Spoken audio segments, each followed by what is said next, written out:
বিকাশ অ্যাপে চলে আসলো দারুণ একটি পরিবর্তন। দীর্ঘদিন ধরে বিকাশ অ্যাপের যে ইন্টারফেসটি আপনি ব্যবহার করছিলেন, এখন কিন্তু বিকাশ অ্যাপ সম্পূর্ণভাবে পরিবর্তন হয়ে নতুন রূপে। তো চলুন বন্ধুরা দেখে আসি বিকাশ অ্যাপে কি কি পরিবর্তন আসলো। শুরু করছে আজকের ভিডিও। ওকে ভিউয়ার্স, দেখতে পাচ্ছেন বিকাশ অ্যাপ লগইন করার সাথে সাথে বিকাশ অ্যাপের আপডেটের পরে যে নতুন ইন্টারফেস, এটা কিন্তু দেখতে দারুণ লাগছে। তো ভিউয়ার্স, আপনারা যদি এখানে লক্ষ্য করেন, এখানে আমাদের প্রতিনিয়ত ব্যবহার করার জন্য যে আইকনগুলো অর্থাৎ যে বিকাশের সেবাগুলো, সেগুলো কিন্তু এখন দারুণভাবে স্পষ্ট এবং খুব সহজভাবে করা হয়েছে। এখন কিন্তু এই আইকন থেকে আপনাকে সেন্ড মানি, মোবাইল রিচার্জ এবং ক্যাশ আউটের মতো সেবাগুলো ব্যবহার করতে খুব বেশি কষ্ট হবে না। ওকে, তো তাছাড়া নতুনভাবে এখানে সংযুক্ত করা হয়েছে কুইক ফিচার সমূহকে। এখানে কিন্তু আপনারা খুব সহজেই দূরত্ব যে সেবাগুলো আপনারা সবসময় ব্যবহার করেন, এখানে কিন্তু কুইক ফিচার সমূহ সেই সেবাগুলো রেখে দিয়েছে।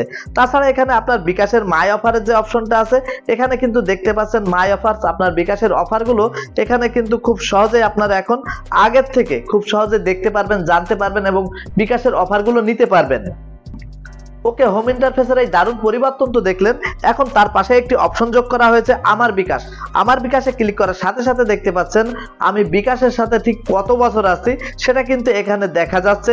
তাছাড়া এখানে বিকাশ রিওয়ার্ড, আপনি বিকাশ থেকে কত পয়েন্ট পেয়েছেন, এটা কিন্তু এখান থেকে খুব সহজেই দেখতে পারবেন। এবং তার নিচেই আপনার প্রিয় নম্বর, আমরা যে প্রিয় নম্বরে লেনদেন করি সেই প্রিয় নাম্বারগুলো কিন্তু এখানে খুব সহজেই দেখা যাচ্ছে।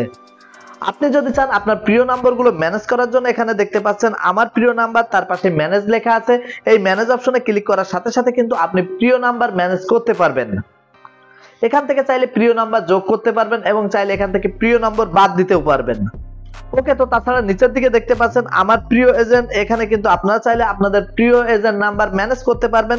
ম্যানেজ করার জন্য ম্যানেজ আইকনে ক্লিক করবেন এবং এখানে দেখতে পাচ্ছেন আপনারা চাইলে এখান থেকে প্রিয় নম্বর বাদ দিতেও পারেন এবং প্রিয় নাম্বার যোগ করতেও পারেন। তারপরে একটু স্ক্রল করে নিচে নামার পরে দেখতে পাচ্ছেন অন্যান্য সমূহ। এখানে subscription, linked apps, autopay, receipt এবং টোকেন, এই যে সার্ভিসগুলো আছে, এই সার্ভিসগুলো আপনারা খুব সহজেই ব্যবহার করতে পারবেন। ওকে, তাছাড়া বিকাশ অ্যাপে উপরের দিকে দেখতে পাচ্ছেন দারুণ একটি থিম। এই থিমটা যদি আপনারা চান খুব সহজে পরিবর্তন করতে পারেন, তার জন্য আপনার প্রোফাইল আইকনের যে ছবিটি আছে এখানে ক্লিক করবেন। এখানে ক্লিক করার পরে এখানেও কিন্তু বেশ কয়েকটা অপশন দারুণভাবে আপডেট করা হয়েছে। তো এখান থেকে আপনার পছন্দের থিম পরিবর্তন করার জন্য পছন্দের থিম লেখা আছে, এখানে একটি ক্লিক করবেন। এখানে ক্লিক করার পর এখানে দেখতে পাচ্ছেন তিনটি অপশন আছে। এই তিনটি অপশন থেকে যে কোনো একটি থিম কিন্তু আপনি পছন্দ করে আপনার বিকাশ অ্যাপের হোম ইন্টারফেসে রাখতে পারেন। তো এখান থেকে আপনারা যে কোনো একটি থিম সিলেক্ট করে এখানে সেভ করে দিবেন, সাথে সাথে কিন্তু আপনার থিমসটি পরিবর্তন হয়ে যাবে। তাছাড়া ভিউয়ার্স, এখানে কিন্তু বিকাশ নাম্বার আপডেটেরও অপশন আসছে, তবে এই মুহূর্তে সেবাটা অ্যাভেলেবেল নেই। ভবিষ্যতে যদি আসে এখান থেকে খুব সহজে আপনার বিকাশ নাম্বারটি পরিবর্তন করে নিতে পারেন।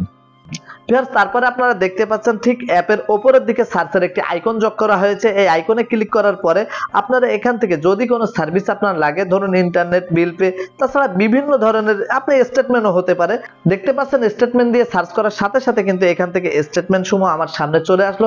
এইভাবে কিন্তু আপনারা বিকাশ অ্যাপের এই যে সার্চ অপশনটি আছে, এই অপশনটিও ব্যবহার করতে পারেন। সার্চ অপশনের পাশেই আছে আপনার বিকাশ মেনু আইকন। বিকাশ মেনু আইকনে ক্লিক করে কিন্তু এখান থেকে যে সার্ভিসগুলো আপনার প্রয়োজন, এই সার্ভিসগুলো খুব সহজে নিয়ে নিতে পারেন। ওকে ভিউয়ার্স, বিকাশ অ্যাপের এই দারুণ আপডেটটি আপনার কাছে কেমন লাগলো অবশ্যই আমাদেরকে কমেন্ট করবেন এবং ভিডিওটি ভালো লাগলে লাইক করবেন এবং আমাদের চ্যানেলটি সাবস্ক্রাইব করে পাশে থাকবেন। আসসালামু আলাইকুম।